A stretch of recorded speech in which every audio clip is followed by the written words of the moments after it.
pero en la legislación empresarial. Sí. Y no está en el programa, lo pasamos porque queremos. Ahora logramos meter en el programa. Nosotros nos dijimos que por lo menos prometemos. No, claro, pero lo metemos en el programa. Si todo nos parecía extraño, como la legislación empresarial no va a haber. Yo hago lectura, no sé, no me acuerdo si hice con eso, pero hago lectura de derecho de trabajo. Creo que nos hacía. Creo que hizo como uno hizo clase, sí, porque nos habló de los artículos. Ya, la clase de hoy es de Derecho del Medio Ambiente. Es una clase cortita, así que no. Una clase cortita y conversada. ¿A qué creen ustedes que se dedica el derecho del medio ambiente? Esa es una pregunta que con la cual me gustaría partir. ¿A qué creen ustedes que se dedica este derecho? A cuidar el medio ambiente. A cuidar el medio ambiente.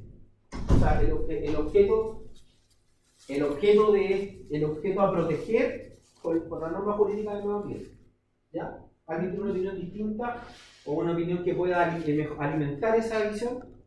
¿Solamente se dedica a proteger el medio ambiente? O sea, a prevenir daños y, si no me equivoco, también a ¿cómo se llama?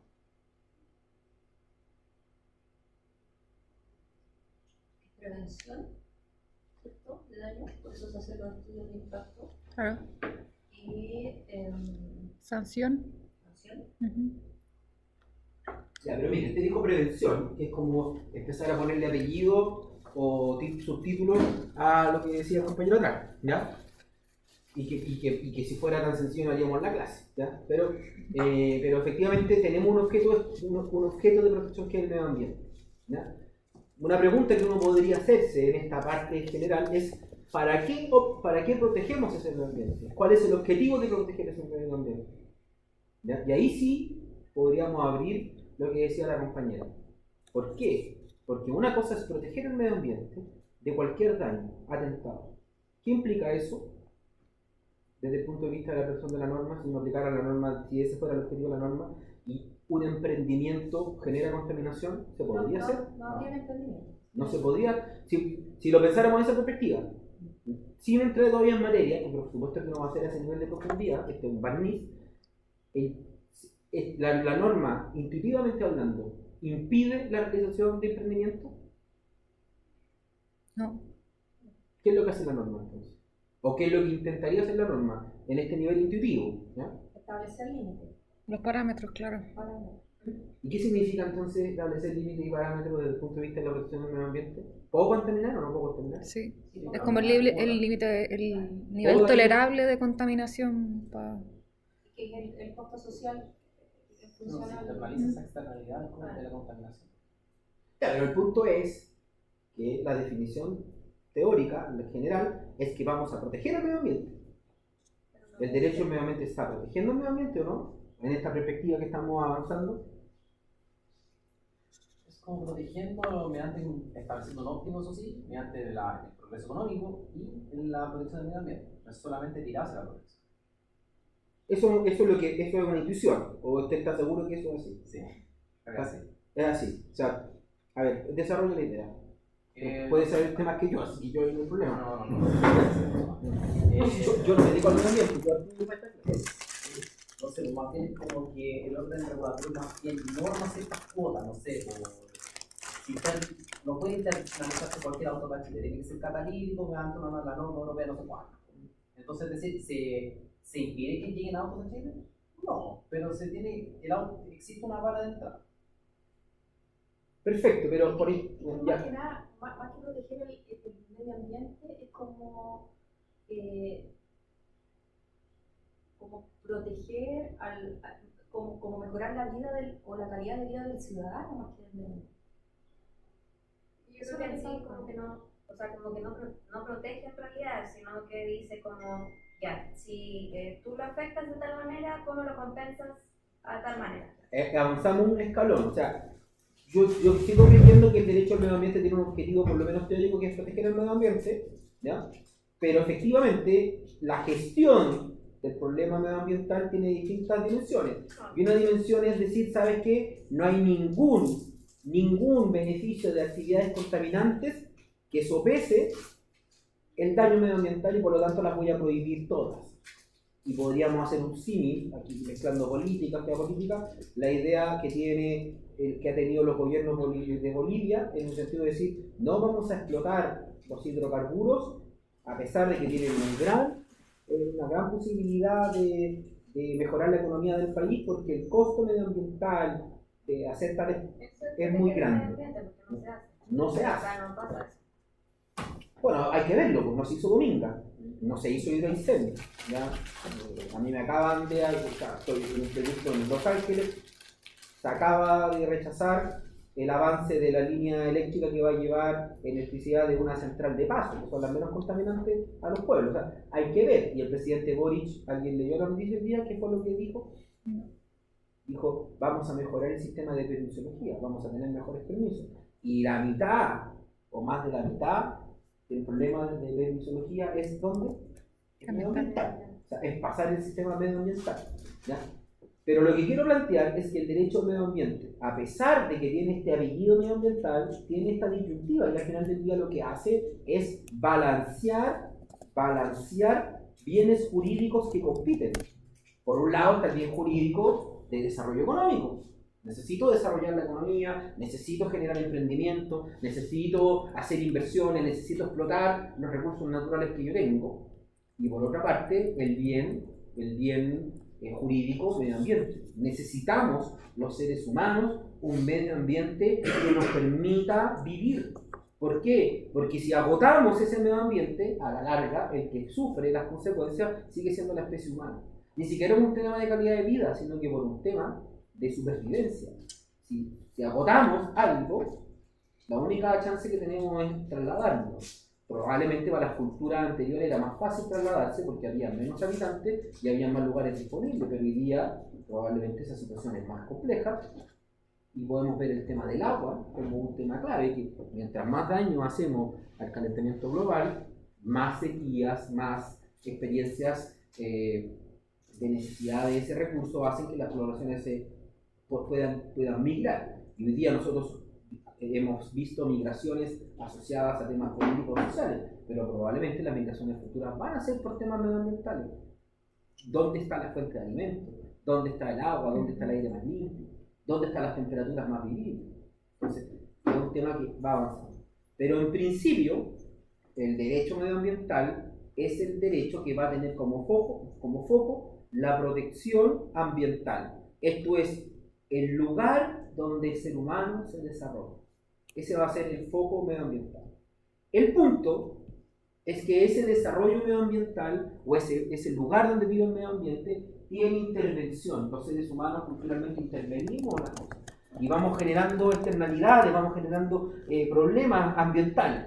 Por ejemplo, mayor población, depredamos los recursos naturales, hacemos extinciones de plantas, de animales, hay pérdidas de hábitat, generamos contaminación y en el último tiempo se ha ido probando por algunos científicos, algunos resistidos, otros no, que generamos condiciones tan adversas que incluso hemos intervenido y hemos sido capaces de provocar un aceleramiento al menos del calentamiento global. Entonces empieza a aparecer una cuestión que además de tener la necesidad de tener un lugar donde vivir normalmente, por el solo hecho de vivir en ese lugar generamos problemas. Así como tenemos problemas económicos, problemas sociales, aparece una dimensión que es el problema medioambiental. ¿Y qué creen ustedes qué característica va a tener ese problema medioambiental? ¿Es un problema privado, individual o es un problema colectivo?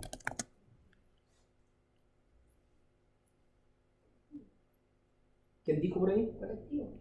¿Por qué es colectivo? Porque no solamente impacta en la venta automóvil, no solamente impacta el mercado automóvil, sino que a personas que no necesariamente están relacionadas con. Pero en el mercado automóvil, para ir desarrollando, si el auto viene mal, ¿es un problema público o es un problema privado? Es un problema privado, ¿No es cierto? de daño colectivo. ¿Ah? Pero puede ser de daño colectivo. Pero no, es que ese problema, si el auto viene malo, el auto en particular, o sea, el auto que compré, las luces no prenden, la palanca de cambio no suena, una falla técnica, ¿eso es un problema privado o colectivo, o público, o colectivo. Es más bien privado. Y vimos en la clase pasada que ese problema va a tener dos maneras de resolverse. O nos vamos a las normas del derecho del consumidor, o nos vamos a las normas del derecho civil. Y el mundo privado lo resolverá, ¿no es cierto? Yo me refería al costo indirecto de la emisión de gases. Por eso, que quiero avanzar para allá.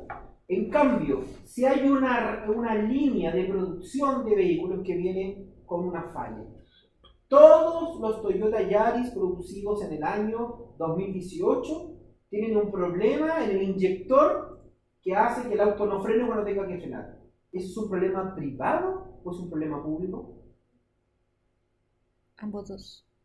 ¿Ah? Ambos dos.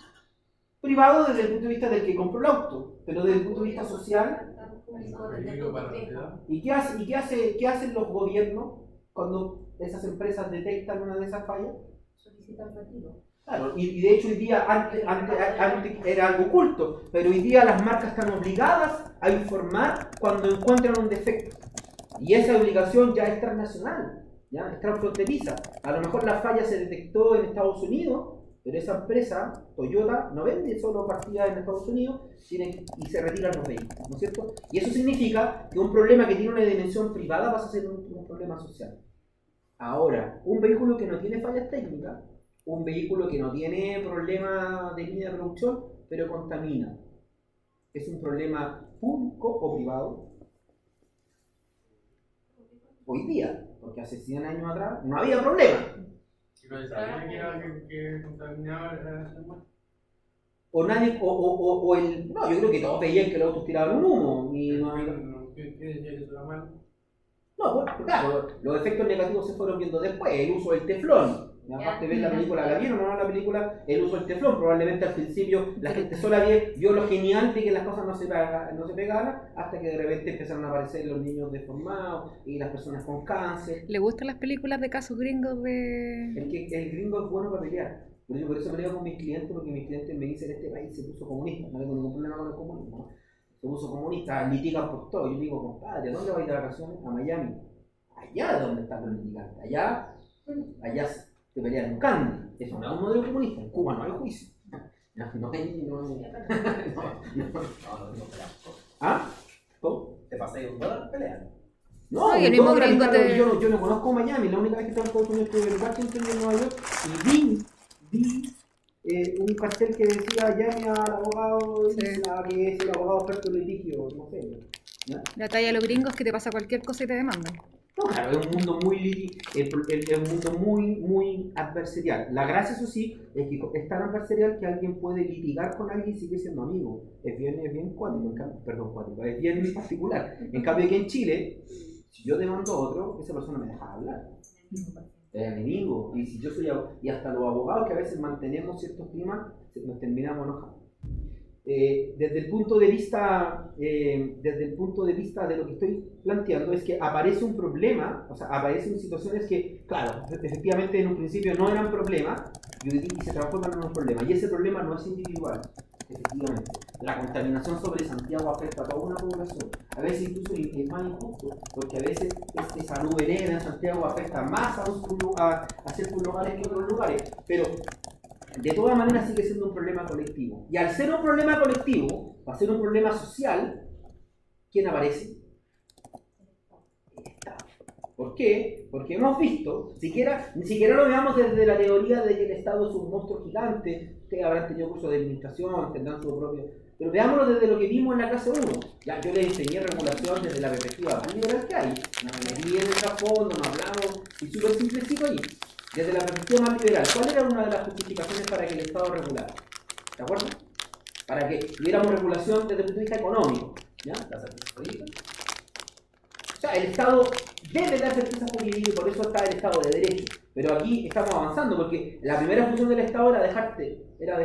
Y probablemente un Estado los más liberales, los Estados normales, no se preocupaban ni de la contaminación vehicular, ni de los rastros de petróleo que quedaban en los pozos petroleros, ni de la contaminación asociada al cultivo de salmones.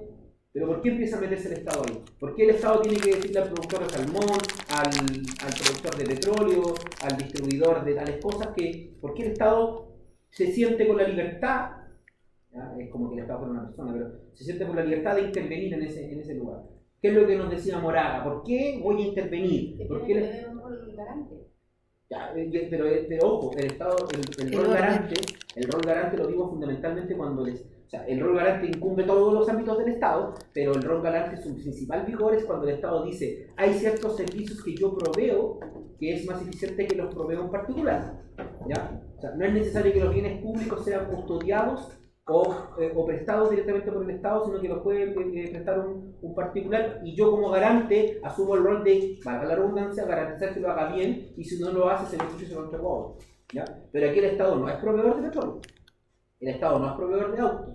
Peor aún, probablemente los estados empresarios que cuando partieron estas cosas, el Estado era un productor de autos, ¿ya? Autos que contaminaban. Pero ¿cuál es la razón? Vuelvo a decir, desde el punto de vista del mercado. ¿Qué produce ese producto que invita al Estado a intervenir? Desde lo más concreto hasta hoy día, este gran problema de permisología en Chile, que parece que nos fuimos al otro extremo, que demasiado permiso. Ojo, voy a hacer un paréntesis por si no llego al final. Yo no estoy en desacuerdo con los permisos, ¿ya? Lo que yo estoy en desacuerdo es que nos demoremos 10 años en decirle a un tipo que su proyecto es inviable, pudiendo decírselo al año 2. ¿Ya? Es todo mi punto, para que no parezca que está, ¿ya? Que probablemente ustedes que trabajan en gestión saben que uno de los problemas de la burocracia del Estado es que el Estado se demora mucho en dar una respuesta que es evidente, ¿ya? No es que se demora mucho en dar una respuesta que es difícil, sino que es una respuesta que es evidente, ¿ya? Por ejemplo, yo litigué un caso en abril de este año, en mayo de este año, y salió anoche, a las 12 de la noche el fallo. Era evidente que iba a perder, y me tuvo 8 meses pensando que iba a ganar, y anoche vi que perder 5-0, los 5 minutos contra mí, ¿ya? Entonces, ¿qué es lo que produce ese auto producido en Detroit el año 70, en la ciudad de Santiago, que invita a Chile a decir, oye, me tengo que preocupar? ¿Qué es lo que produce ese vehículo? Sumado al vehículo hecho en Japón, al coreano, al europeo. ¿Qué produjo? Que invitó al Estado de Chile a hacer algo. Externalidades. Externalidad. ¿Y qué produce externalidades positivas? Tiene el uso de vehículos. Probablemente sí. Y probablemente en ese momento fueron algunas, porque probablemente cuando hay un parque automotriz de 200.000 autos era perfecto. Probablemente hoy día la decisión de tener un auto es más cuestionable, o tenerlo como uso diario de vehicular es más bien por un tema distinto, porque lo más eficiente es el transporte público, porque es más rápido, lo que sea, pero uno, no sé, le da miedo, no sé, lo que sea, ¿no? Pero produce externalidades negativas, ¿no es cierto? ¿Y cuál era una razón para regular? ¿Cuál era una de las razones que dábamos para regular? Externalidades. La externalidad negativa. Cuando un bien produce una externalidad negativa que afecta a la comunidad, no solamente a aquel que lo produjo, tenemos como Estado la posibilidad de justificar una intervención irregular. En el caso vehicular, partimos desde lo más sencillo. Partimos haciendo algunos planes de mitigación, después pasamos por la restricción vehicular, después cambiamos el tipo de combustible, le sacamos el plomo, después dijimos que los autos tenían que tener un convertidor, después prohibimos ciertos vehículos. Entonces vamos tomando medidas. Licencias también. Licencia, Regular quién puede manejar y conducir un auto, porque no es solamente en el fondo no, el auto claro. en sí mismo. No, el uso del vehículo tiene otra. Aquí yo me estoy metiendo en el tema ambiental, pero efectivamente, el uso vehicular no solamente, tiene razón usted, que el vehículo tiene más dimensiones de regulación. O sea, hay una regulación que dice cómo se maneja, hay una regulación que puedes manejar, hay una regulación técnica, qué vehículos pueden llegar. Esa regulación técnica sobrepasa las meras cualidades del vehículo, sino que también pasan esto. Sabes que en Chile no hay ciertos vehículos. Y hay vehículos que en Chile entran que no entran en otros lugares, ¿ya? No contaminantes, fundamentalmente por medidas de seguridad. Hay vehículos que en Chile entran que en Estados Unidos no pueden estar, porque no tienen el estándar de seguridad que Europa o Estados Unidos tiene. Pero lo que quiero plantear desde el punto de vista de la regulación es que aquí hay una justificación patente, hay un hecho privado, producción y luego comercialización de un bien que en su uso produce una externalidad, en este caso la contaminación ambiental de las grandes ciudades. Y eso es una invitación para que el Estado regule. Eso manifiesta que estamos frente a un problema social. Ese problema social implica que el Estado debe tomar medidas, porque si se está afectando a la generalidad de las personas, el Estado está incumpliendo un deber. Por lo tanto, el derecho medioambiental, a partir de esta explicación un poco, es un derecho que va a partir del derecho público.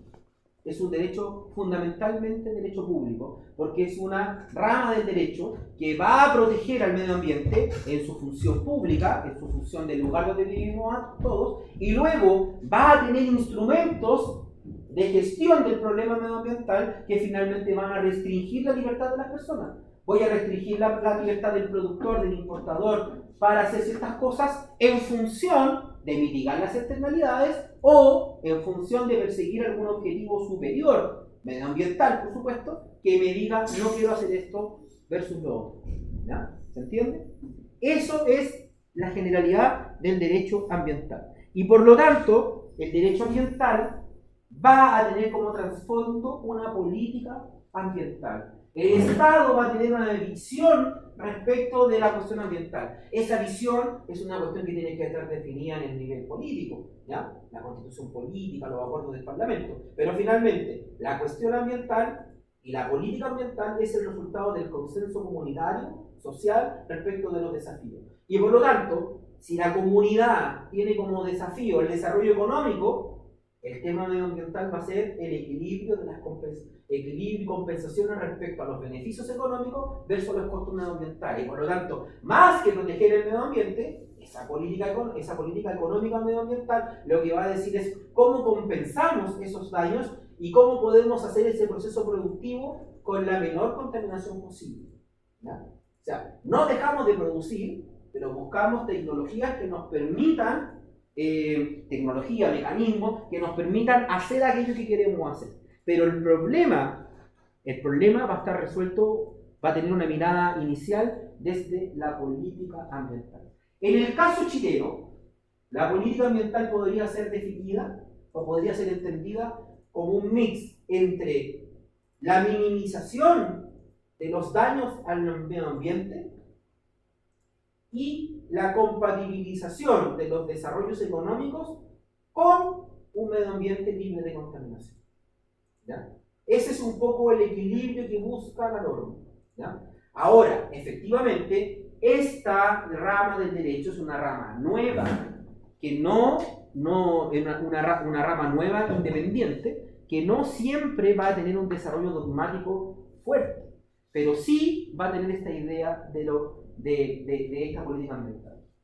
Entonces, problema público, problema social, que justifica la idea de que el derecho ambiental es un derecho público, y dentro del derecho público va a ser parte o un primo hermano de lo que denominamos derecho administrativo. ¿Por qué creen ustedes que el derecho ambiental se va a acercar al derecho administrativo? ¿Por qué creen ustedes? ¿Se acuerdan de lo que es el derecho administrativo? O al menos intuitivamente, cuando les digo derecho administrativo, ¿qué es lo que se les ocurre?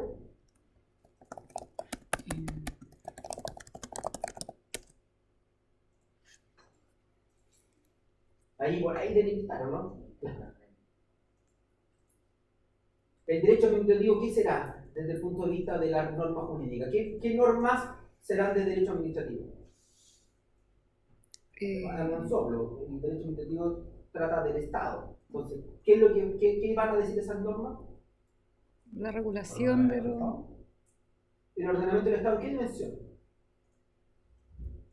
Porque hay una norma administrativa que habla de derechos de las personas.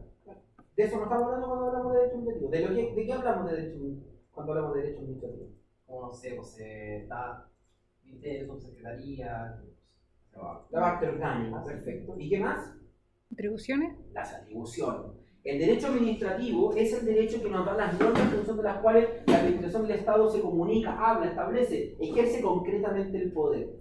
El derecho administrativo, en su dimensión medioambiental, o al revés, el derecho medioambiental podrá ser considerado parte del derecho administrativo o un derecho administrativo moderno desde el punto de vista medioambiental, en razón de que este derecho medioambiental al final del día es un conjunto de procedimientos, un conjunto de normas procedimentales que deben seguir las personas, los emprendedores, aquellos que desean realizar algún tipo de actividad y que tienen que comunicarse con el regulador para que éste les diga si pueden o no pueden realizar la actividad que quieren en concreto. ¿Por qué? Porque finalmente el derecho medioambiental va a operar en el grueso, en el régimen común que vimos en el estado de policía de Command Control. Esto es, autorizaciones y permisos para realizar una actividad y el control de que en la medida de que tú ejerzas esas actividades dentro de los parámetros que te he autorizado, puedes seguir operando. ¿Se entiende? Te autorizo o no una faena.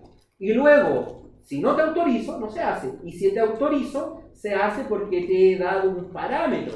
Y yo, como autoridad, puedo fiscalizar, es decir, controlar de que estés operando adecuadamente. ¿Ya? ¿Quiénes trabajan en minería? ¿Alguien trabaja en minería? Usted tiene, bueno, teóricamente, no sé si trabaja en esa misma parte, pero el Cerniajomil es una persona que nos interesa en minería, ¿no es cierto? ¿Y qué hace el Cerniajomil en este caso? Servicio Nacional de Minería y Geología, ¿no es cierto? ¿Y por qué para la minería es tan importante este servicio? Porque es un ente regulador, pero también fiscalizador. ¿Y qué fiscaliza? Porque no hay una regulación, porque la minería ya está andando. ¿Qué es lo que fiscaliza? La minería. Es un ente bastante complejo porque te autoriza a nivel desde la salud pública, desde el transporte de explosivos, permisos de explosivos. Pero hagámoslo más sencillo. Regula, fiscaliza que se estén cumpliendo los parámetros. Sí, ¿verdad? o sea, Un segundo. Hago. Estoy en clase, me están mirando todo mi alumno, pero como si no te contesto va a ser peor. 8:30, 8:45. Están legalizados los documentos. Ya. Yo te llamo cuando termine. Chao. Ok, chao. Es que si no le contesto, es un cabro de 28 años. Trabaja en es gerente de una exportadora y cree que el mundo se acaba mañana. Impresionante. Entonces, como usted decía, ustedes tienen distintos parámetros medioambientales, salubridad, pero ¿y qué hace el Cerniajomil? Va y mira.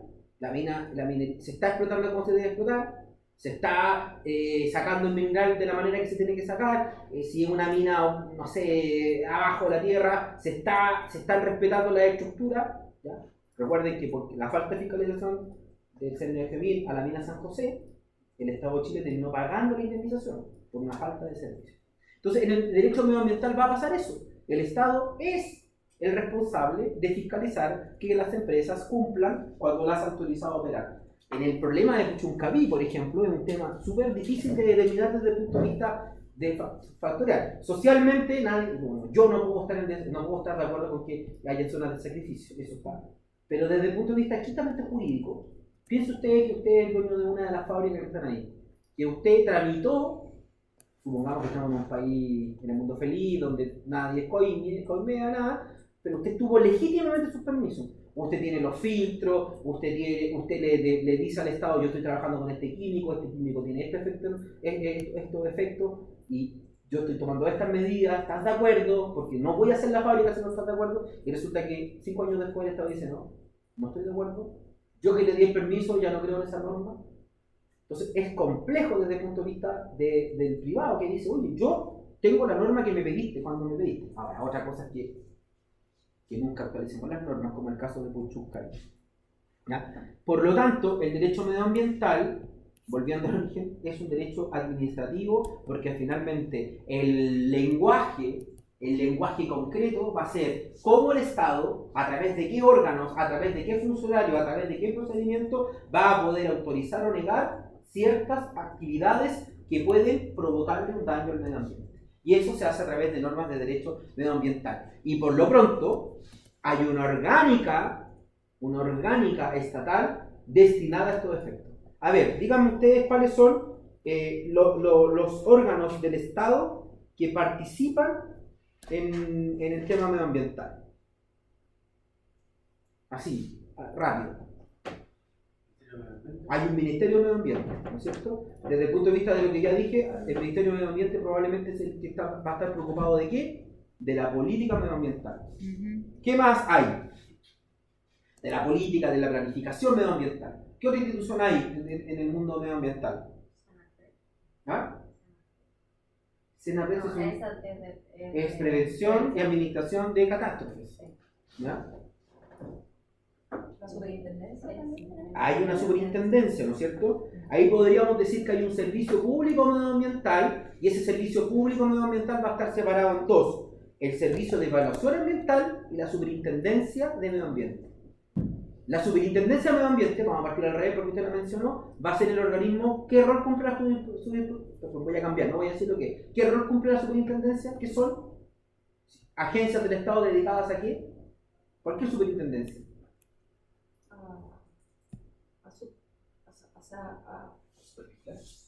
No, la supervigilancia no.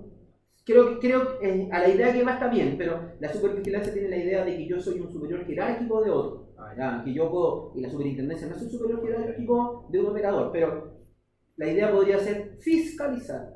Las superintendencias son típicas agencias regulatorias y fiscalizadoras. ¿Y qué es lo que va a hacer? ¿Qué es lo que va a hacer la superintendencia de medio ambiente? La superintendencia de medio ambiente, ¿qué va a fiscalizar? El cumplimiento de la normativa, en este caso.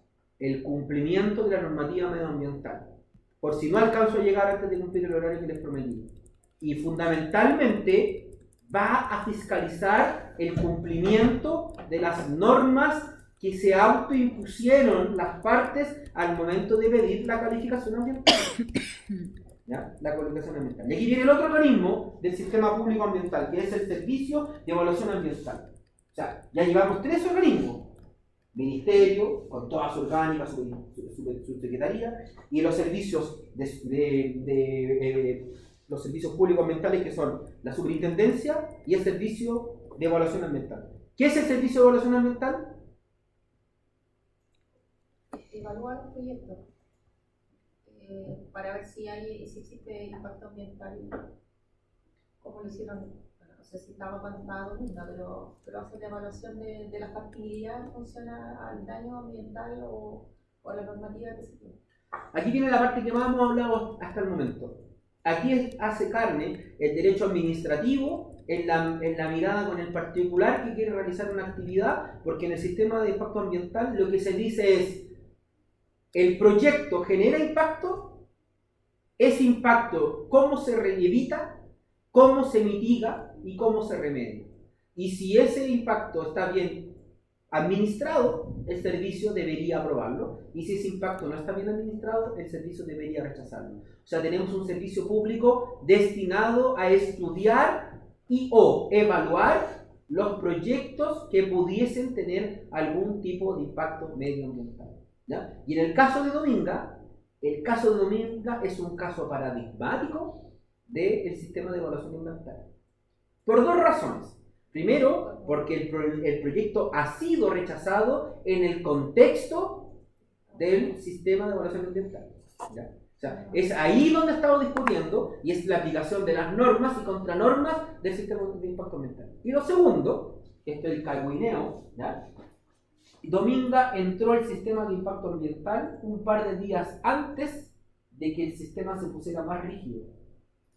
No me acuerdo la fecha exacta, pero Dominga entró el 1 de abril de un año, 2013, por decir algo, y el 15 de abril cambiaba el sistema medioambiental a uno más rígido. Y desde el punto de vista de la política medioambiental, el trasfondo es que en el sistema antiguo Dominga debió haber sido aprobado y en el sistema nuevo no debió ser aprobado. Y por eso hay una indignación de la empresa diciendo: oye, si yo cumplo con todo lo que tenía que cumplir a la época que yo entré.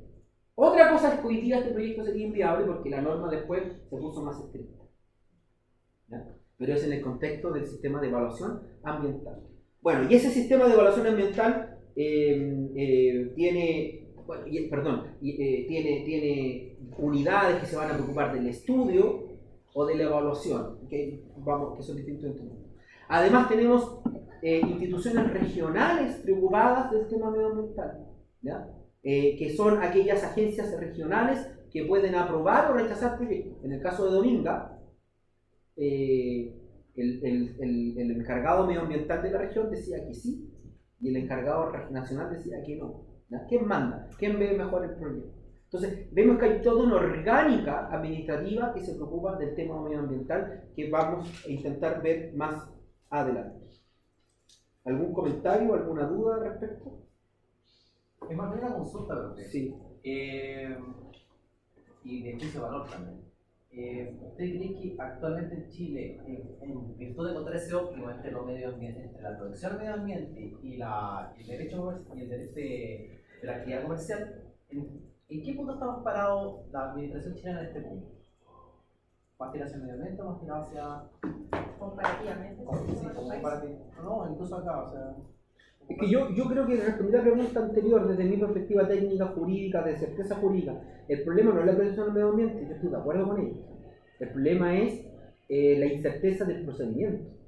Por lo tanto, cuando el sistema puede responder que sí o que no en mejores tiempos, el problema es que el procedimiento está fallando, ¿ya?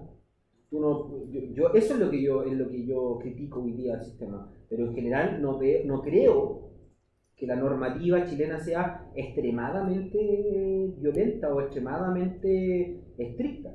Lo que tenemos es un sistema lento de evaluación del proyecto y en algunos casos sistemas desconectados, ¿ya? Desde el punto de vista de que demasiada gente debe opinar sobre el punto y la coordinación no es eficiente. Sin perjuicio de que el sistema actual ha focalizado la idea de que la evaluación sea vía ventanilla única y es el sistema de impacto ambiental el que va buscando que todos los que tengan que hablar hablen respecto al asunto.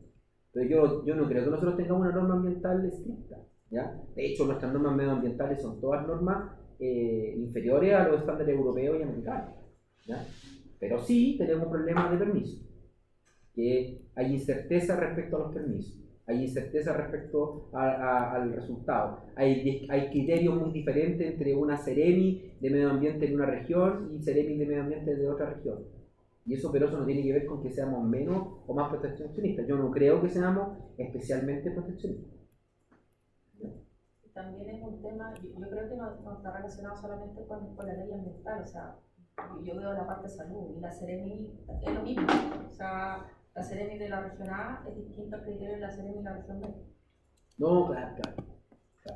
No, bueno, en eso pasa mucho. Y en salud, claro, la Seremi de salud de la región metropolitana es un monstruo. Es un monstruo. En cambio, la Seremi de salud de Aysén debe ser muchísimo más chica, debe tener muchísimo menos recursos técnicos. Entonces, hay algunas Seremi regionales que son mucho más estrictas que acá en Santiago. ¿Pero el estricto tiene que ver con que aplican mejor la norma o que tienen criterios más Tienen un criterio más restrictivos? restrictivo. Volviendo a la materia, tenemos entonces la protección ambiental que no va a tener un ámbito específico de aplicación porque va a tener que ver con esta política general, y esta política ambiental va a tener instrumentos distintos para poder regular la tarea ambiental. Por un lado vamos a tener la política medioambiental, que es la que va a fijar los grandes parámetros, que es lo que decíamos anteriormente, pero también va a estar la economía ambiental, que es la que va a intentar congeniar los ámbitos económicos con los medioambientales y intentar ocupar el costo-beneficio, la compensación de daños, el pago por los daños, ¿ya? Ahí viene, no sé, el estatuto de los bonos de carbono, por ejemplo, si tú quieres contaminar, aporta más. Y también vamos a tener el derecho del medio ambiente. Y aquí viene que la idea que el derecho es un aporte a este problema medioambiental, y el derecho, ¿qué es lo que va a decir? Fundamentalmente va a entregar herramientas jurídicas, normas que nos van a permitir establecer qué se pueden hacer y qué no se pueden hacer. Desde el punto de vista general, la política medioambiental, la economía ambiental y el derecho medioambiental deberían trabajar conjuntamente. Y probablemente los resultados de la política medioambiental y de la economía ambiental deberían desembocar en normas jurídicas que nos permitan establecer mejores parámetros. En razón de que los bienes ambientales deberían ser considerados en principio bienes comunes a todas las personas, bienes públicos que merecen esta protección.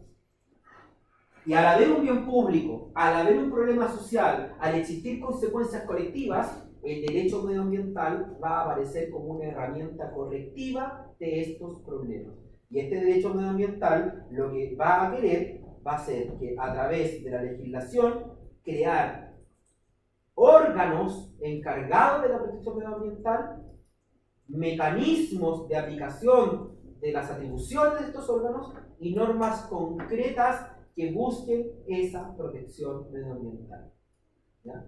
En este último caso, en este último tiempo, además, y quizás en lo más sexy que va a tener este ramo en los próximos meses, ¿ya? Que por razones obvias no se alcanzó a hacer acá, es que hoy día incluso la política medioambiental ha incluido la tipificación de los denominados delitos medioambientales. O sea, hoy día el derecho medioambiental en lo público no se quedó estancado en lo que denominamos derecho administrativo, sino que avanzó a lo que se denomina derecho penal.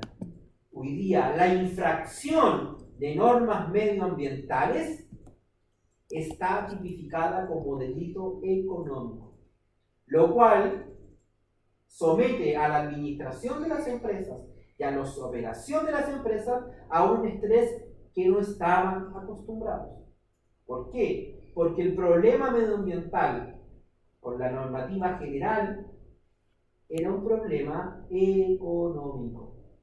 Si yo generaba un daño ambiental, lo que tenía que hacer era compensarlo. ¿Y cómo se compensa normalmente las cosas? Pagando. Dicho de alguna manera, si yo era una empresa que traía hidrocarburos en barco y conectaba mal la manguera y se me caía el petróleo a la bahía de Puchuncaví, lo que yo tenía que tener claro era que iba a gastar dinero, a lo mejor mucho dinero, en tener que limpiar la bahía y compensar a los pescadores, etcétera, etcétera. Pero no tenía en mi matriz de riesgo la posibilidad que el operario, el jefe de operaciones, el gerente general o el directorio tuviera pena de cárcel. ¿Se entiende? O sea, esta dimensión de derecho administrativo se supera y avanza hasta el derecho penal en la Comisión de Derecho Medioambiental. Lo cual, efectivamente, va a ser un tema relevante para las administraciones de las empresas, porque esta nueva perspectiva que incorpora esta nomenclatura va a ser responsable del derrame de petróleo en Puchuncaví al gerente o a la gerente general que está sentada en las contas. ¿Ya? O sea, no es trivial, ¿ya? No es trivial.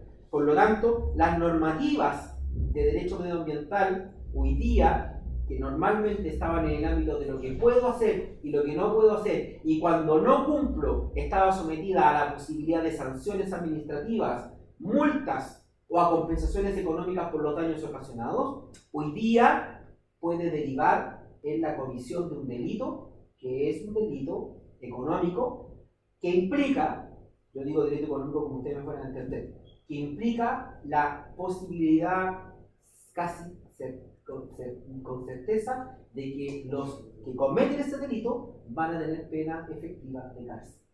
Porque el esquema de delitos económicos elimina en su aplicación el esquema de atenuantes. ¿Ya? ¿Se entiende lo que estoy diciendo? Ujú. En el esquema tradicional, por ejemplo, Dios no lo quiera, yo salgo de la universidad y cometo un delito, no sé, después del carrete que voy a ir, hago algo, se me ocurre romper un grifo en la calle, ¿ya? ¿Vieron ese que rompo un grifo? ¿Ya? Rompo un grifo. Como tengo irreprochable conducta anterior, no me va a pasar nada. ¿Por qué? Porque la irreprochable conducta anterior opera como atenuante. Es como el comodín que tenemos todos y no nos vamos a ir presos por el primer delito no grave. Matar a alguien, lo que me hace el atenuante es tener menos pena, pero igual voy a estar preso. Pero en ese condoro que a veces todos hemos cometido y algunos lo pillan, otros no, o sea, el que lo pillan tenemos el comodín de que no te vas preso. A lo más va a quedar firmado. ¿Se entiende? En los delitos económicos eso no opera. ¿Qué voy a decir? No, es que, claro, era en el fondo eso, la clarificación de que para ningún delito económico está ese atenuante, es como parte intrínseca del tipo de delito, pero también porque estaba diciendo lo de, en el fondo, en caso de matar a alguien no hay atenuante, pero me imagino que sí hay atenuante en caso de matar a alguien. No, hay atenuantes, pero la pena es tan alta que el atenuante no impide, no impide que igual tengas pena de cárcel efectiva. ¿Y cómo funciona en el caso del hijo de la reina entonces? Porque, Pasó el... porque en el caso de la raíz pasaron dos cosas, o tres cosas que Mm. estas son cosas muy interesantes porque las domino más, pero pasaron tres cosas. La primera es que él estuvo muchísimo tiempo privado de libertad durante el proceso del juicio. Ya. Privado de libertad quiere decir que tuvo medidas de seguridad, el tiempo que alcanzó a estar en prisión preventiva, arresto domiciliario, etc. Y todo ese tiempo se computa. Sí. Ya, eso es lo primero. Segundo, en el caso de Larraín, la sentencia que finalmente se tuvo por ejecutoriada dijo que él había tenido un acto no doloso, sino que había culpa, y que peor aún, la culpa que él tenía se compensaba con la culpa de la víctima. No conozco el contenido del fallo así certero, pero básicamente lo que dice esto es que la raíz puede haber venido cometiendo una falta que es venir, no sé, con alcohol, pero él no puede evitar que otra persona que también viene con alcohol vaya caminando por la mitad de la calle. Entonces a él no se le condenó si es que tiene una condena, es un delito de cuasi delito de homicidio. Eso es un delito culposo, no con todo. Y en el mundo del derecho penal, a diferencia del mundo del derecho civil, es el cielo, la tierra, la culpa al autor. La culpa no te hace parte. Entonces, él no tuvo, y probablemente tenía irreprochable conducta anterior, y probablemente sus abogados pudieron configurar la atenuante de colaboración con el juicio. Por lo tanto, el tipo bajó 3 o 2 o 3 grados la pena que le tocaba. Entonces, la pena no parte en 10 años, sino que la pena partía en 5, con la atenuante parte en 3, y cuando la pena es de 3, uno no pasa 20 años en la cárcel. Ya, y en el caso del delito económico, entonces, existen atenuantes igual, pero... En el cambio, por si la última clase nadie quiere venir, todo eso, la gracia del delito económico, como se hizo el sistema, es que en el delito económico, y esto equivale para derechos no ambientales, así que no me siento hablando de algo que no corresponde. La gracia del delito económico es que el delito económico tiene otra manera de mirar el foco. ¿Qué dice el derecho qué dice la teoría del delito económico? Una clase de delitos son los delitos flagrantes. ¿Cuáles son los delitos flagrantes? Los delitos que yo puedo detectar o puedo reconstruir a partir de pruebas. Un portonazo. ¿Ya? Tengo una cámara, tengo gente que lo vio, es un delito que ocurre en el acto y que yo puedo repeler, si hay por ejemplo el detective el otro día, que lo puedo repeler en el acto, y si no puedo reconstruirlo con imagen. Probablemente el detective va a tener irreprochable, el detective que mató a este delincuente, probablemente el video es rudo, pero se ve que no hace nada mucho más que... Entonces, ese video lo va a exculpar, ¿ya? Porque podemos reconstruir lo hecho, y no hay mejor cosa que un video. Pero estos teóricos dicen, y por eso, en ese esquema las atenuantes, el aporte, sirve, ¿ya? Está bien, pero en el esquema de delitos económicos, no son delitos flagrantes. No es que vamos a poder encontrar a una persona en un acto haciendo, sino que es un delito de conducta, es un delito de acción. ¿Ya? Yo someto a un estrés a mi compañía para que mi compañía saque rápido el petróleo del barco. Ese hecho me puede provocar un error humano, y ese error humano terminar en un descalabro económico y en un descalabro medioambiental. Entonces, el delito es no tomar precauciones para que esas cosas no ocurran, ¿ya? Pero eso no es que ocurra una vez, sino que es una conducta, es un hecho. O, si de frentón voy a realizar un acto contaminante, ¿ya? De frentón voy a tomar un acto contaminante, probablemente voy a tomar medidas para ocultarlo. No van a haber correo electrónico. Yo mismo, gerente general, que estoy sometiendo a la compañía a un estrés, a mis trabajadores, no estoy apretando el botón. Entonces, hay confabulación. Entonces, en ese sentido, dice, tenemos que tener un sistema distinto, porque ese delito, primero, es difícil de captar, y segundo, tiene que haber un desincentivo tal para que la gente tenga una cultura pro actuar bien, que debo decirle, no vas a tener el sistema de atenuantes que te va a dejar afuera si cometes el delito por primera vez. Esto tomando en ejemplo los casos de los que fueron a hacer clases de ética. Entonces, ¿qué es lo que ocurre en el sistema de delito medioambiental y delito económico? Las atenuantes normales, irreprochable conducta anterior, aporte, etc., son habilitantes para entrar al régimen de atenuantes del sistema de delito ambiental. ¿Entiendes? O sea, y ahí sí me puedo ocupar en bajar las penas e incluso intentar en algunos casos obligar a no tener pena de cárcel. ¿Ya? ¿Qué quiero decir? Yo voy a aportar información concreta para que la Fiscalía pueda reconstruir el delito económico. Pero para poder llegar a ese escenario, tengo que tener irreprochable conducta exterior, tengo que haber aportado a la investigación, no tengo que haber aportado información. Abro la puerta y llego allá. Y lo que hace ese sistema es bajarme la pena un par de grados, pero en general, hasta donde yo he estudiado el tema, el sistema está diseñado para que todos pasen al menos un tiempo en la cárcel. O sea, no elimina nunca toda la cárcel. Esto y básicamente con el desincentivo, como un desincentivo a que la gente cometa estas acciones económicas. Ahora, el punto es que son 200 y tantos delitos. Y en el mundo medioambiental, hoy día no, porque esa ley todavía no está en vigencia, pero en el punto medioambiental, hoy día, pasarte en un parámetro de contaminación es una falta administrativa grave. ¿Cuál puede ser la consecuencia más grave si comete una falta administrativa? Multa. Hay una más grave todavía. Yo tengo, por ejemplo, usted trabaja en farmacia, ¿no es cierto? Clausura. La clausura. O sea, va a la Secretaría de Medio Ambiente o va al Ministerio, o la Superintendencia y me cierran la fábrica. Hasta que yo demuestre que voy a estar en norma. Eso es hasta hoy día. Pero en 5 meses más, cuando esté en vigor los delitos económicos medioambientales, el gerente general se puede ir preso.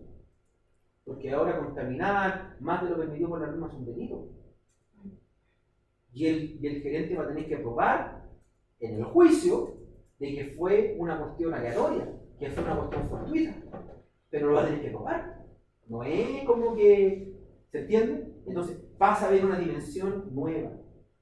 ¿Por qué? Porque el cumplimiento de la normativa administrativa va a ser una manera de demostrar que yo tengo una conducta diligente y de esa manera poder desvirtuar la idea de que acá hay una conducta dolosa donde yo quiero siempre burlar la norma y por lo tanto quiero contaminar.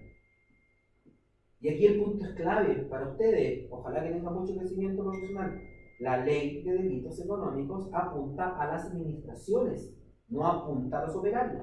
En algunos casos sí, no excede este punto. Por ejemplo, el funcionario, la digitadora o digitador que le toca pagar las condiciones previsionales y este no se niega a declararle no pagarla, también paga, ¿ya? Pero paga con el gerente, ¿ya? Paga con el gerente. Pero en general esta ley ataca a la administración, al directorio, al gerente, a la gerente, a ellos ataca.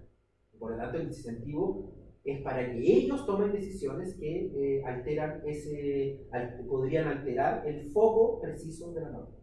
¿Y no es necesario probar en el caso de, por ejemplo, que se tomen acciones temerarias dentro de la empresa? Evidentemente. Que la gerencia estaba en conocimiento de la decisión de los operarios de tomar ciertas decisiones temerarias que no iban como dentro de la política de la compañía. Es que es peor aún, porque lo que establecen los nuevos márgenes es que el gerente o la gerencia o el directorio debía saber.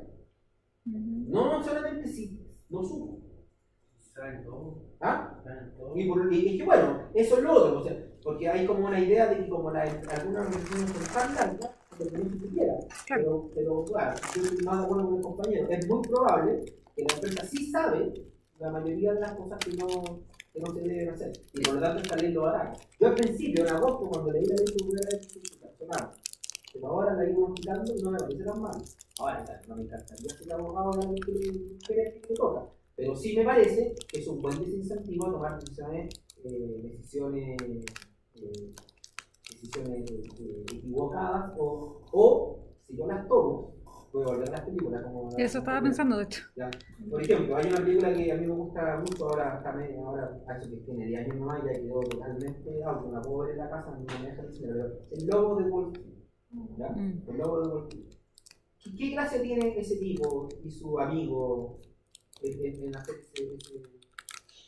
No, eso no. ¿Qué gracia tienen ellos de decir normativo? No me acuerdo. Es una gracia que tienen todos estos grandes psicópatas americanos económicos.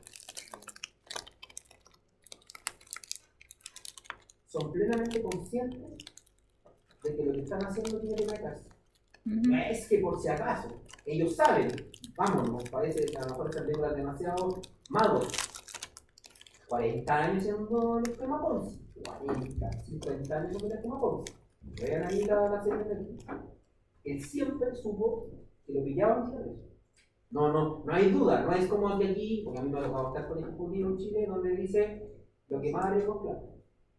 El otro día, hace un mes atrás, comentando el caso de Mozilla, un tipo me dijo, un empresario, no tan grande, me dijo, ¿tú sabéis cuál es lo más grave de esto? Le dije, impuesto interno. ¿Qué hace el impuesto interno si son impuestos más, impuestos menos? Además que 2 años más, impuesto interno lo que quiere es clara.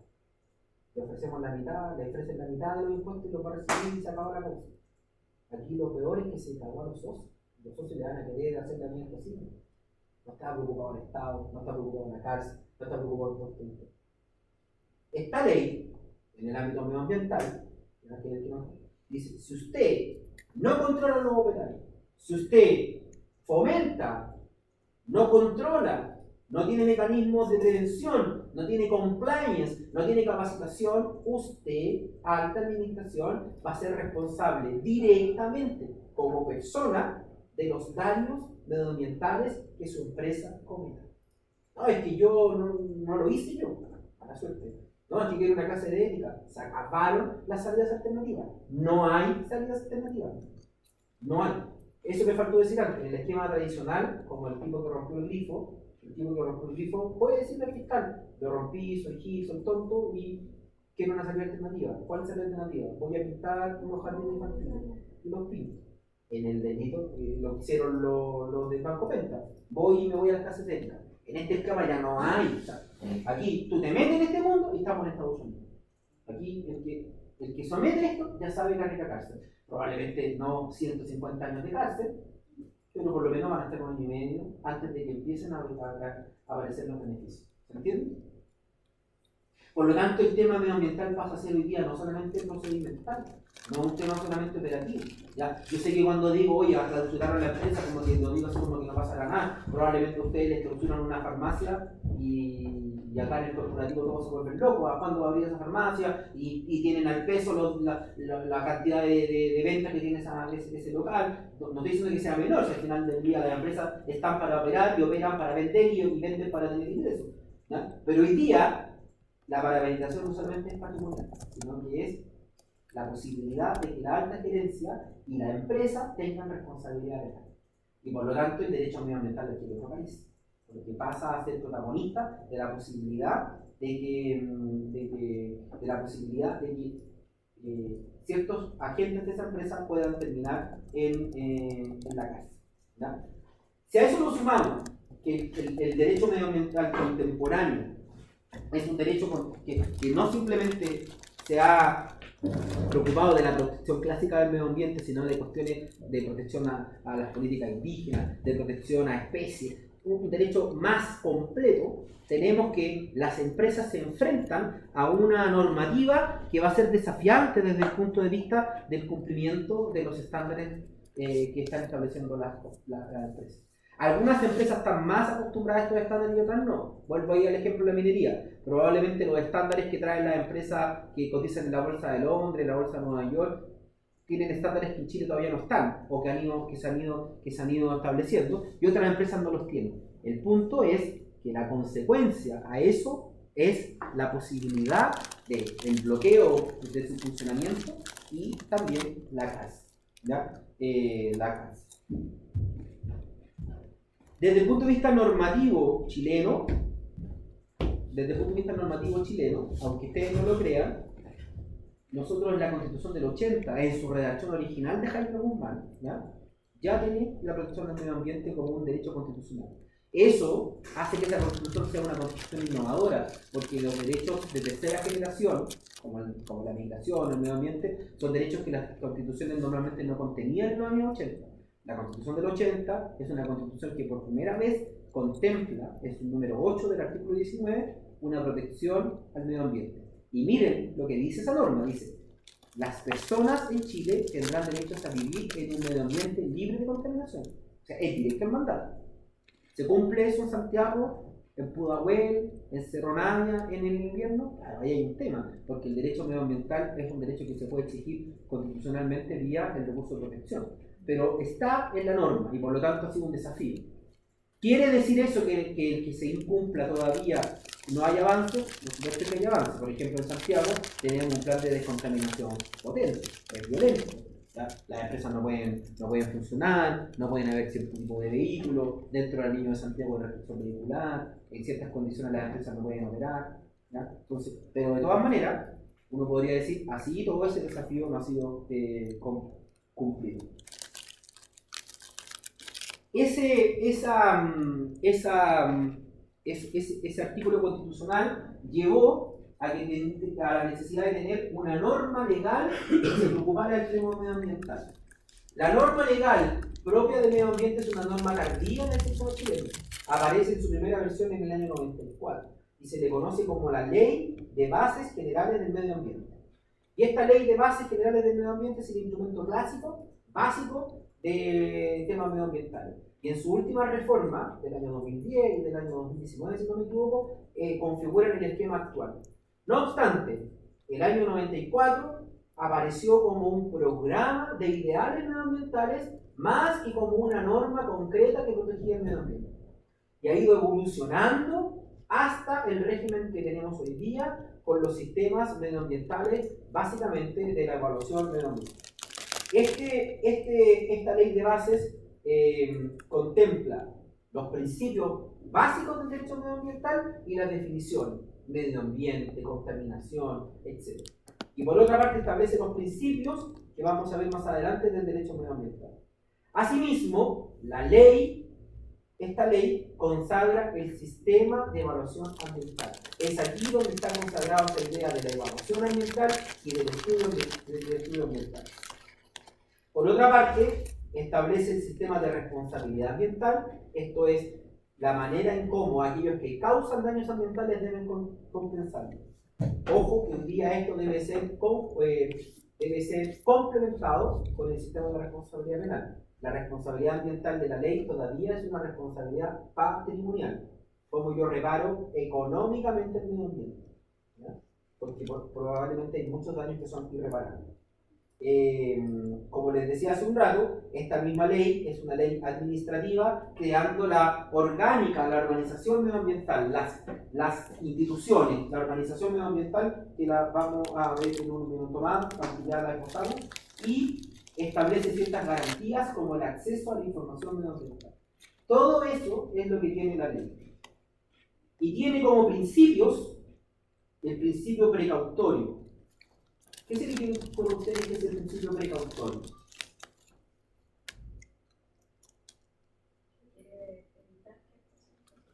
Es perfecto eso.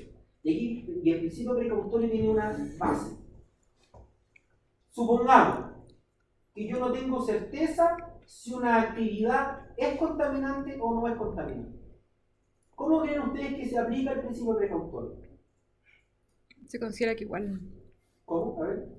En el fondo, el potencial contaminante, aunque no esté confirmado, ante ese escenario, como que prima la precaución.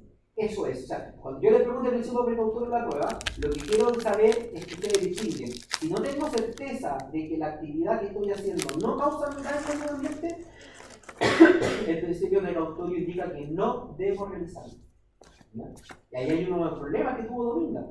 Porque Dominga, por ejemplo, no pudo demostrar, tampoco se pudo demostrar lo contrario, ¿ya? Pero no pudo demostrar que su actividad no iba a dañar al pulmón y a las especies vegetales que están en el fondo marítimo, dado que se pudo probar de que efectivamente iba a alterar la temperatura del agua en ese lugar.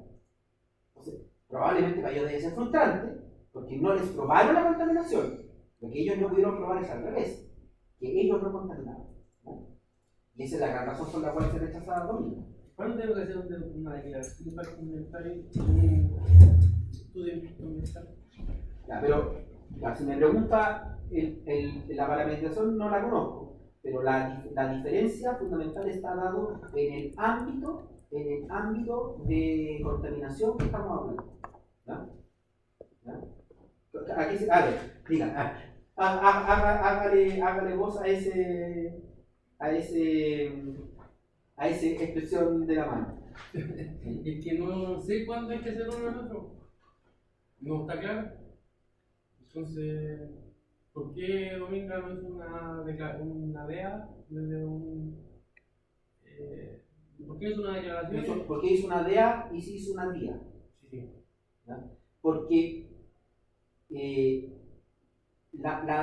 en abstracto, muy en abstracto, las declaraciones de impacto ambientales, las declaraciones de impacto ambientales es cuando yo le puedo demostrar a la autoridad que tengo que mi proyecto o no causa, ¿ya? O no causa impacto, porque es un proyecto de poca intervención, un proyecto que no está en una zona de protección, porque es un proyecto poco complejo. Entonces yo hago una declaración. Te voy a dar un ejemplo sencillo.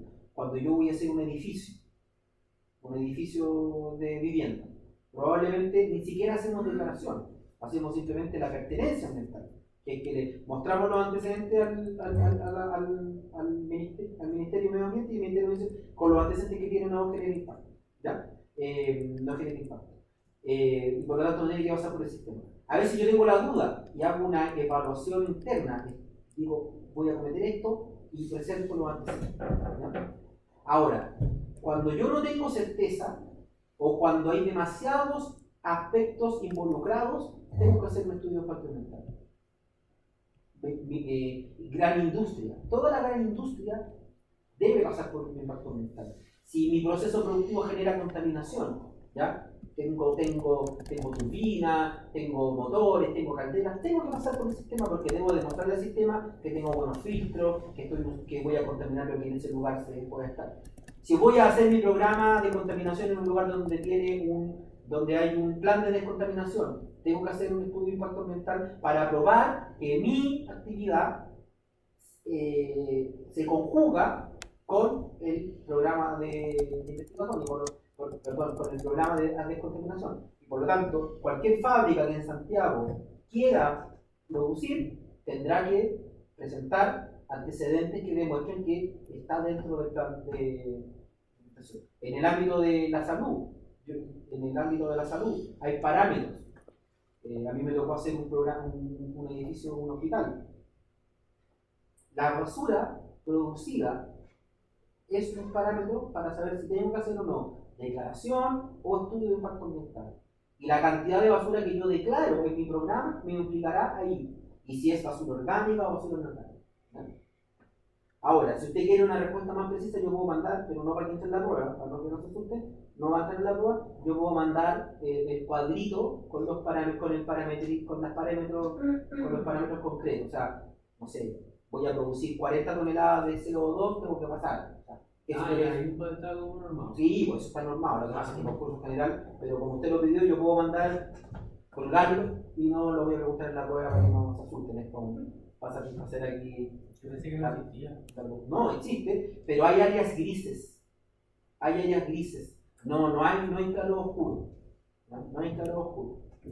A mí me pasó que si en Cristil hay ese pacto ambiental, siendo que era un túnel de 5 kilómetros que no es son 50 personas trabajando. Teníamos una minera trabajando completa con 500 personas y se fue con día y se fue con declaración, que era gigante, chiquitito, con entonces ahí como pero puede ser, porque probablemente usted hace una declaración que es más corta, más chiquitita, porque fue capaz de descubrir, y no tiene que ver con la cantidad de gente trabajando, fue capaz de descubrir los efectos medioambientales y pudo mitigarlos adecuadamente. Y el sistema de impacto ambiental que usted le presentó al presidente estuvo de acuerdo con esa norma. Si el sistema no está de acuerdo, lo manda a hacer la ley. ¿Ya? Y probablemente, en el caso de Tiltil, hay un factor importante. Tiltil es una comuna de sacrificio en Santiago. ¿Ah? Bueno, ahí acaba de tener razón. O sea, en esa zona hay un animal o una especie de protección. ¿Ya? Y eso hace que sea objeto de estudio. No, pues no es tan así, porque a veces te hacen daño al ecosistema gigantesco. Usted sabía la respuesta. Sabía la respuesta. Había una protección a la biodiversidad que requería. Yo tengo un amigo veterinario que lo único que se dedica es andar en el desierto contándole a una minera la cantidad de ratones de ciertas características que están para demostrar que la RCA de esa minera se está cumpliendo. Porque esa minera genera un impacto en un cerro donde vive ese ratón, y si ese ratón se muere, se reproduce otra especie y queda la escoba desde el punto de vista medioambiental. ¿Ya? Como última materia de esto, para poder acercarnos a lo que decía Felipe, el sistema medioambiental lo que ofrece desde el punto de vista procedimental son instrumentos que protegen al medio ambiente, que nos permiten gestionar o proteger el medio ambiente. Estos instrumentos lo que hacen son regular en ciertas áreas el funcionamiento de la economía y de las personas normalmente. Por lo tanto, nosotros lo que vamos a tener que tener en cuenta cuando hagamos un desarrollo, cuando hagamos una actividad, es si en la localidad en que yo estoy se aplica o no un determinado instrumento. Estos instrumentos son normas reguladoras de calidades de producto, normas contaminantes. Por ejemplo, en Santiago tenemos una norma particular, tenemos una norma estrictísima de material particulado, ¿ya? Que ojo, es de Santiago, en Osorno no se aplica la misma norma, en Temuco no se aplica la misma norma. Están avanzando, ¿ya? Están avanzando, pero por razones políticas van más lento. En Osorno, en Temuco les corta la leña y las personas no tienen cómo calefaccionarse en invierno, pero ahí hay un tema. Entonces, tenemos esos instrumentos. Y además de instrumentos de calidad calidad de los productos, calidad de partículas que están en el aire, calidad o parámetros máximos de contaminación, protecciones a ciertas especies, protecciones a ciertas áreas, ¿ya? O sea, en el último tiempo aparece un nuevo concepto, el de los humedales urbanos. Si yo voy a estar en un lugar que voy a afectar un humedal urbano, estoy infringiendo un instrumento medioambiental. Existen las normas de emisión, las normas de control de procedimiento y requisitos de calidades, normas de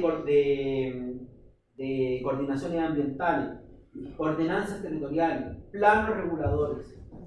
Todos estos instrumentos son los que nos permiten saber si es que donde yo voy a realizar la actividad en concreto puedo realizar.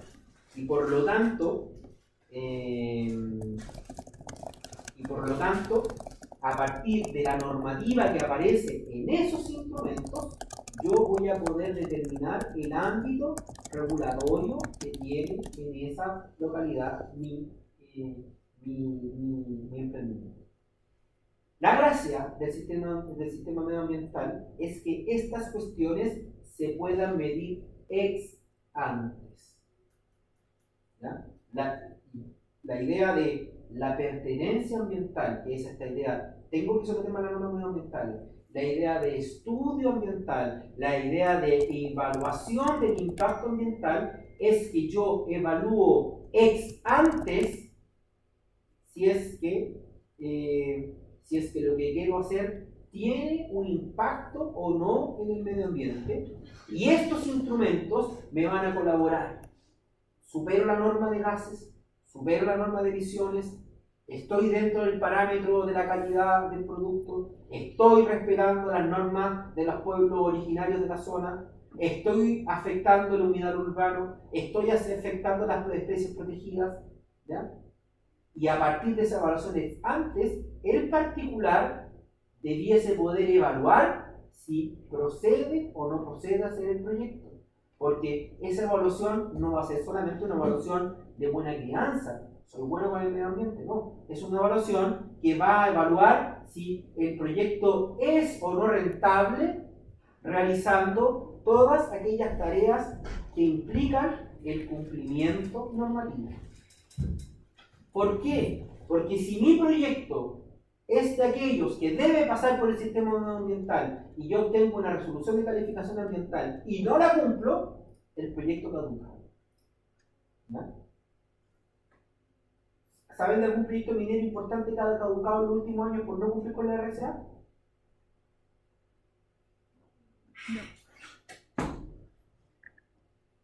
Era un proyecto bien cuestionado desde el punto de vista que estaba en glaciares chilenos y argentinos. Ah, ¿cómo se llama esa cosa?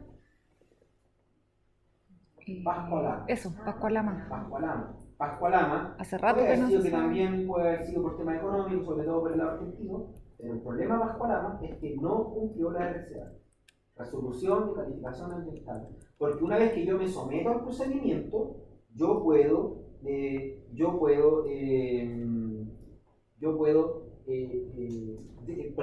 debo cumplir con la resolución de calificación ambiental. La verdad que tengo más cosas para hablar, pero los veo que no sé si tiene tanto interés hablar de lo que dice el artículo y tanto, así que salvo que tengan preguntas, con esto, malas lecturas nos defendemos para... ¿Nos defendemos? Sí. No va a ser como el control de lectura 2, como les dije. La gracia es que lo van a poder hacer desde la casa, pero no va a ser una prueba, no va a ser larga, no sé si va a ser difícil, pero va a ser larga. ¿Cuánto es el tiempo que tiene contemplado para el certamen? Yo creo que es una prueba de 1 hora y media. O sea, 2 horas. ¿Ah? O sea, 2 horas. Es que lo que pasa es que van a tener un estrés menor, que van a estar ahí en un computador tecleando, pero no a mano, pero no sé, yo calculo que van a hacer unos 20 verdadero y falso, o 15 o 12 alternativas, y unas 2 o 3 preguntas de desarrollo. Y una de esas preguntas de desarrollo es del caso de usted. Eso ya lo dije la semana pasada porque no me vieron. La pregunta del caso va a ser solo del caso de ustedes, para no hacerlo sufrir y después tuvieron el caso de otra persona y no les pregunté nada. ¿Por qué no hacemos más fácil? ¿Qué? No sé, un trabajito. Lo que es más fácil, miren, el salto no está, ni sabe lo que dije y está Sí, dijo que tenía como 10 y te pregunté de desarrollo. Pero las dos desarrollos, pues yo creo que son puro alternativas. Alternativa, ¿verdad? Lo hice por usted, no tenéis que ni venir a clase. Ah, ¿de verdad? Sí, Hola. se va a hacer una bolsa con la cámara de luz. Ah, ya, me encanta yo. Por favor. ¿No saben que venimos más? Ah, miren, como... Al tiro se sube arriba de... ¿Cómo? La próxima semana tenemos clase, pero va a ser lo mismo. Ah, ok. O sea, yo no he dicho eso, pero lo dije. Va a llegar el mismo ratón. No lo dijo, pero va a pasar. Sí, no. Maravilloso. Digo que no le quiero pedir permiso a la dirección. No. Él también lo hace en todo caso, así que... Y esa clase va a ser 45 minutos a 1 hora de puros, y es así que un poco parecida a la clase pasada de consumidor. No se le ocurra que va a haber un esquemático, puros bullet, cosas relevantes de marca, ¿ya? Pero así pimponeo de lluvia de ideas, porque no hay 45 a 1 hora, no puedo pasar el procedimiento total. Ahora, sí, haciendo el esfuerzo que dice Felipe, como voy a hacer eso para el medio ambiente, también ahí voy a tener un esquema cuando se hace el procedimiento de marca, cosas que necesito, porque yo fui a este encuentro de profesores de este ramo a sacar esa cuestión y perdí, y me convencieron de que era importante que ustedes subieran dentro del procedimiento de una empresa proteger el intangible, que es muy importante proteger una marca. De hecho, veo intangible en los autobuses. ¿Cómo? Vemos propiedad intelectual en los autobuses también. Ah, bueno, eso no me lo dijeron, porque si ya lo vieron en otra parte, ¿para qué? Lo demás, no. No, ustedes nomás, que ya, ya. ¿Pero qué vieron en el propiedad intelectual? Esa marca.